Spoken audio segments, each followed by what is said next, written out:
ก้นมันแล้วแหละเอ็ดโดยมันก็ก้นแล้วแหละแล้วโอ้ยังแต่ชวนไวแท้ไวละก่อนแต่ปูแต่ก่อนเลยปูแต่เดือนชองปลูกก้อนหมูทอนก้อนหมู เลยยังชวนปูอันนึงนั่นแหละมันบ่งามเลยชวนได้จังไร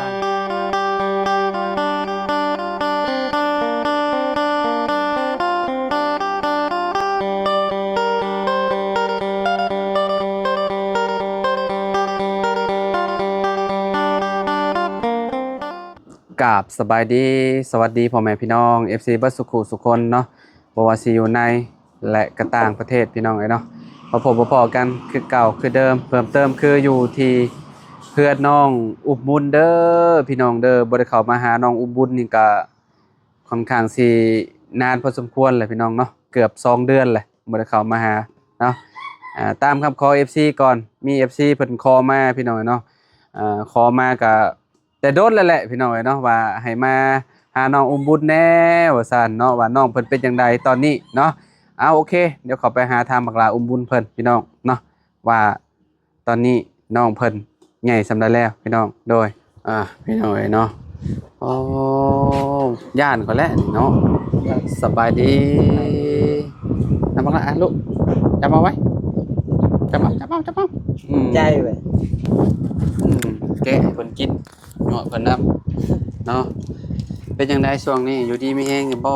โดยไปเรื่อยอยู่ดีไม่แห้งๆแล้วเบิ่นระบ่มันหยังก็ได้โดยยังแต่คิดยางอืมข้าวปีนี้ได้จักกระสอบปีนี้ได้ประมาณ30นี่แหละ30บ่โดยโอ้ได้หลายอยู่ได้เนาะ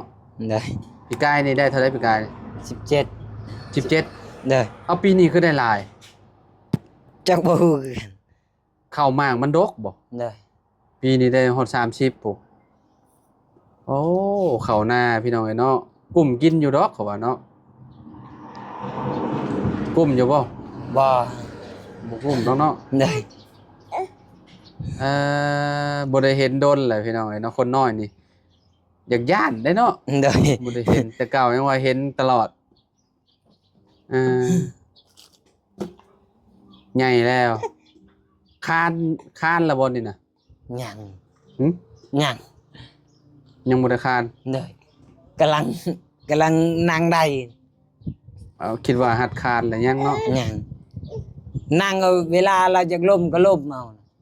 นั่งอะไรเด้อปีกับเกือบ1เดือนเนาะโดยเพราะว่าเราเกิดเดือน11เด้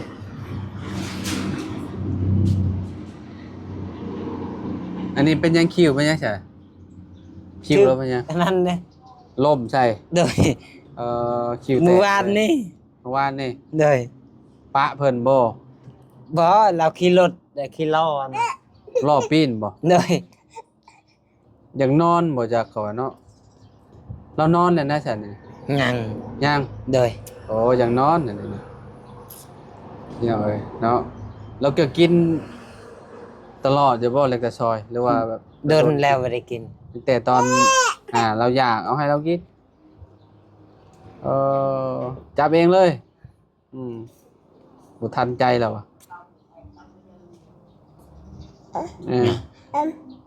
ฮะไอ้ยังล่ะไอ้ยังลูกบ่จื้อข่อยบ่จื้อลุงบ่จื้อบ่เฮ็ดเอเป้มเดี๋ยวพี่น้อยเนาะบ่ได้เห็นกันแล้โดนเลยเนาะอยากย่านบ่ต้องย่านดอกเนาะแอมโอ้เสียงเพลงมาเลยจะว่าสิติดลิขสิทธิ์บ่จักนี่เนาะโอ้ยพี่น้อยเนาะจักสิเฮ็ดจังได๋เนาะ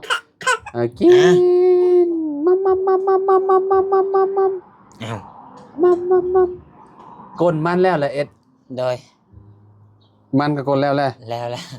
โอ้ยังแต่ชวนไวแท้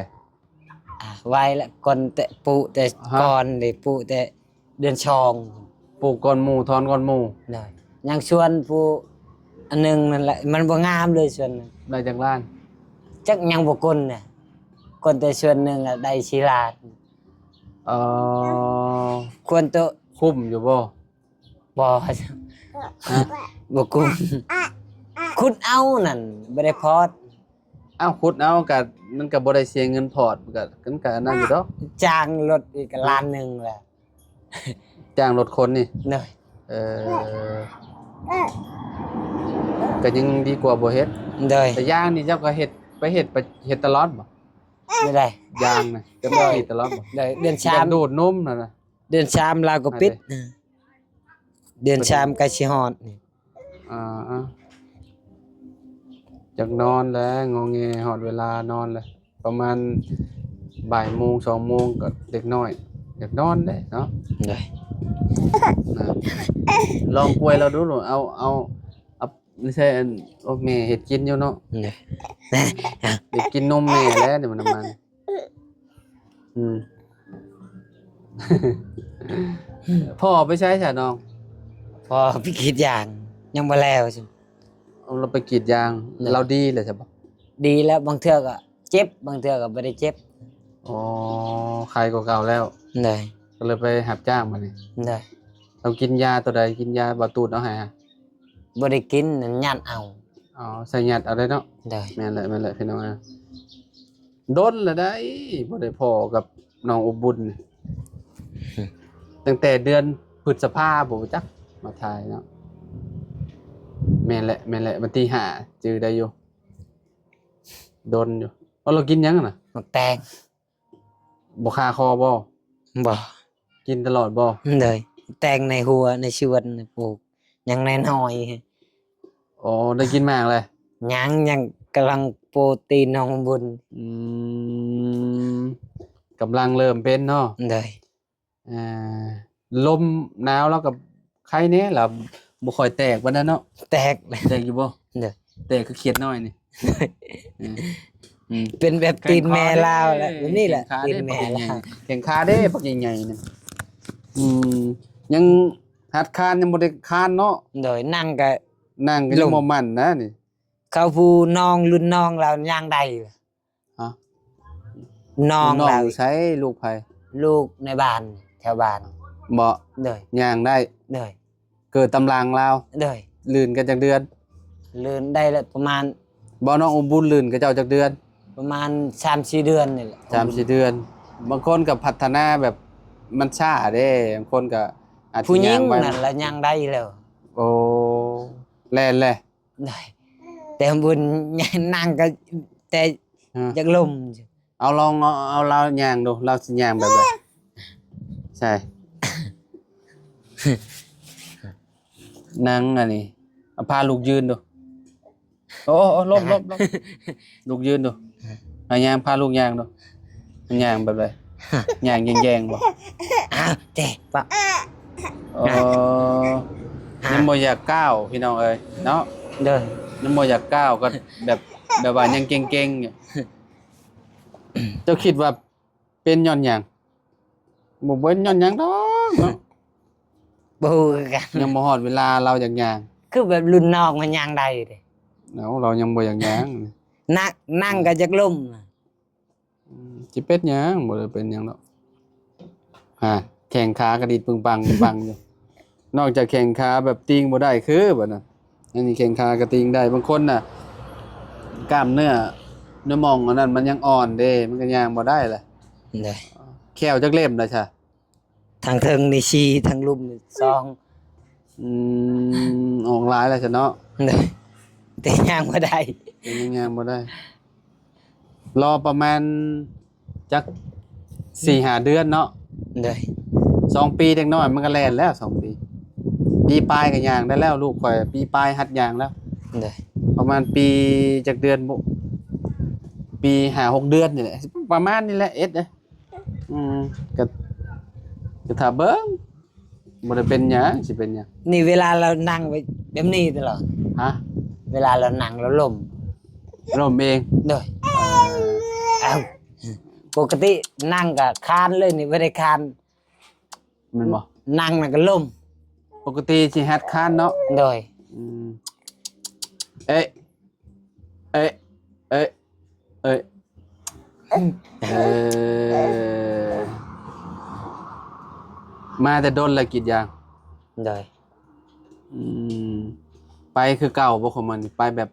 3 โมง 4 โมงคือเก่าบ่ บ่ไปประมาณไปแบบใด3 โมงนั้น4 โมง 4 โมงแรง 4 โมงเช้า 4 โมงเช้ากลับมา8 โมง 10 โมงโดยประมาณนั้นเนาะยังได้ดีอยู่หรอว่าราคายาง โดยราคาเท่าไหร่ 5,000 ขึ้น 5,000แล้วของมันนี่ โดย ตอนนั้นเท่าไหร่ 2,500 วันนี้ 5,000 โดย โอ้มันเจ้ารับซื้อไว้อยู่บ้าน มันโล มันจะ พันปลาย 1,200บ่ โดย พอเหมือนกันซะเนาะก็บ่ได้ แต่ เรียน เวียด กัน เวียดว่าลงทุนให้ปลูกยางอีกชวนไปชวนมัน เบียดจะลงทุนให้ปลูกยาง โดย โอ้ เวียดไล่โล 8,000 ปลูกยางนี่มันก็เพื่อสิได้กรีดนี่ก็บ่แม่นง่ายหลายปีอยู่เขาว่าประมาณ5-6 ปีบ่จัก โดย เนาะแม่นล่ะวะ โดย เพื่อต้นมันสิใหญ่เนาะ โดย ต้นมันน้อยๆมันก็ยางมันก็บ่มีอีกเดี๋ยวว่าจะไปกรีดนี่คือแบบกรีดได้ตลอดเลยเนาะ โดย อ๋อเจ้าเฮ็ดมาได้หลายปีเติบไปได้นี่ โดยหลายปี อ๋อเลี้ยงอุ้มบุญจนใหญ่แล้วนี่ โดยเฮ็ดคิดยางก็พอได้ชื่อข้าว ก็ดีเลยบ่ได้ซื้อข้าวซื้อนมให้อุ้มบุญกิน เวียด เจ้าบ่ได้ให้เรากินแต่เฮิงแหละนมตั้งแต่ซอยเนาะ โดย ตั้งแต่ตอนข่อยเข้ามาพุ่นยามหมากยามใหญ่พุ่นบ่จือกันแล้วคนน้อยนี่เอ้ยวันเกิดเพิ่นเป่าเค้กอยู่บ่ บ่ บ่ได้เป่า โดย นี่แต่ฮู้ว่าวันเกิดเพิ่นก็พอแล้วติ โดย วันที่เท่าใดก็วันเกิดเรานี่ฮะ อาทิตย์ละ3 เจ้า3 เดือน 11เนาะ โดย ครบปีแล้วพี่น้องเนาะปีกับ ปีหน้า ประมาณ อีก 10 ปลายวันแหละ ปีหน้าอีกเปล่า ให้เรายังได้ก่อน จ้าจริงอยากนอนละต้องแม่กอมแก้วกอมเอานมให้กินเนาะปีนี้ยังเว้าบ่ได้ปากบ่ได้ก็บ่ป้องเป่า โดย ปีหน้าจังเอาชื่อเค้กไม้เพิ่นจังก้อนหนึงกระเป๋าเพิ่นปากได้เลยเด้ โดย อ้อละบ่นี่น่ะ ฮะ เว้านำละบ่ บ่ อ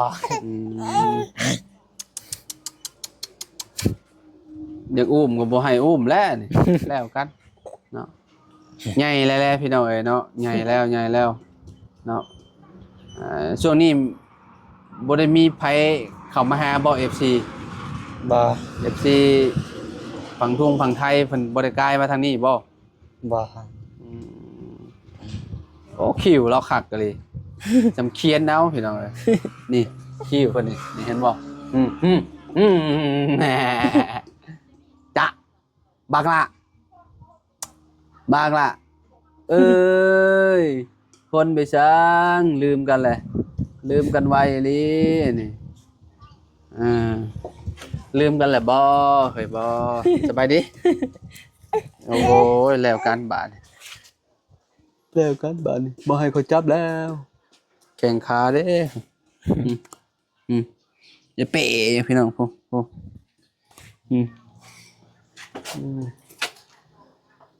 ผู้ชึกว่าพร้อมลงบ่ ไป เจ้า โดย ฮะกินข้าวบ่แซ่บบ่ โดย กินข้าวบ่แซ่บนอนบ่ค่อยรับ โดย เรียกว่ารับอยู่ หลับอยู่เดี๋ยวกินข้าวไปแช่ แต่ว่าเฮ็ดเวียกหนักเนาะ โดย บ่จักกลมันบ่จัก คิดยาง กรีดยางพี่น้องเอ้ยเข้าอันสิตากไปอันซีบ่น่ะ โดย อ๋อก่อนเฮาสิซีนี่เฮาต้องตากก่อนเนาะ โดย กินฮอดกันอยู่บ่เฮ้ยกินฮอดกันอยู่บ่เอ้ยกินฮอดกันอยู่บ่เฮ้ยเพิ่นน้อยเด้เอ้ยแปลว่าเมื่อกินขนมอยู่น้ำเอ้ยพอใช้มาบ่มาบ่ครับนี่พี่น้องเอ้ยเนาะเอาเพิ่นโอ้ข้อไก่ไผซานี่นะ ก็ไก่พลอย ของพ่อบ่ โดย โอ้เจ้าหนึ่งเจ้าดังไฟอยู่พุ่นเนาะ โดย บ่ได้เข้าดังอยู่นี่บ่ บ่ โอ้ไว้เก็บเครื่องเลยอยู่เฮือนนี่เนาะ โดย เก็บข้าวเก็บหยังเอาไว้อยู่ใช้ข้าว อยู่เฮือน ไว้อยู่นี่บ่มากลับมาพี่ก่อนเสยเอ็ดเอาข้าวเม่นหนูบ่เข้าบ่น้องหนูบ่เข้าหาข้าวบ่วะ เขาหมดมันกัด โอ้ไว้อยู่นี่ โดย อืมหนูกัดแล้วนี่มันบ่เข้าบ่ได้หรอวะได้อยู่บ่ปิดเม่นอยู่ในนี่เข้าบ่ได้ตินี่แหละมันขึ้นในหม่องนี้แหละคันนี้มันขึ้น รถก็หมดมันกัดแล้วรถ ฮะ รถน่ะ กัด ไฟ เนี่ย ไฟทางหลังนี่อันนั้นบ่ได้เลยหนูกัด มันกัดสายไฟบ่ เลย โอ้อันตราย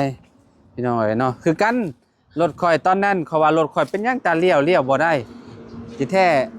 หนูกัดสายไฟมัน มองนี่ใครเห็นเลยมันเห็นหัง มันเห็นทางอยู่ในนี่ เลยหมดเลย เอาออกแล้วบ่ ออกแล้ว โอ้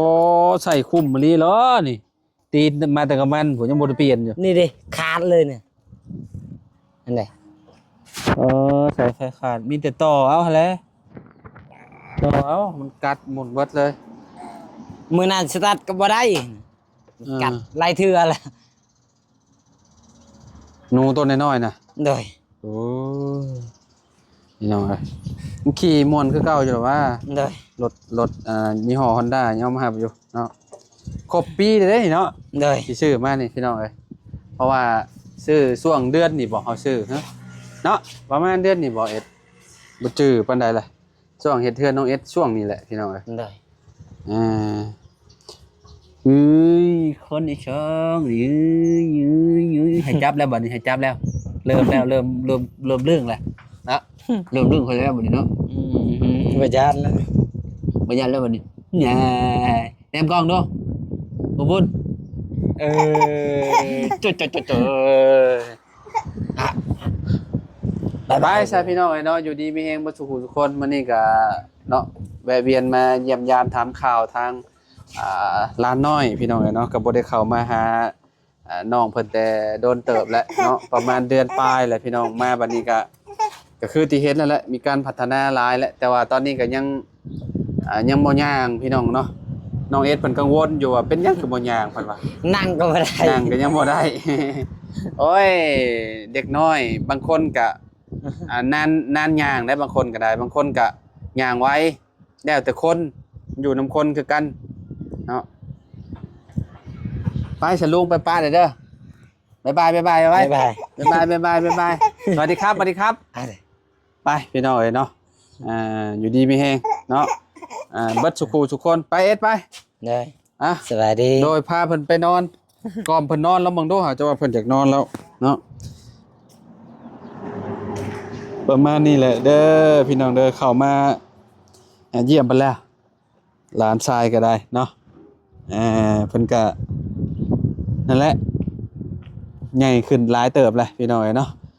เอาขอบคุณหลายๆฝากกดไลค์กดแชร์หน่อยเด้อพบกันใหม่สบายดีพี่น้อง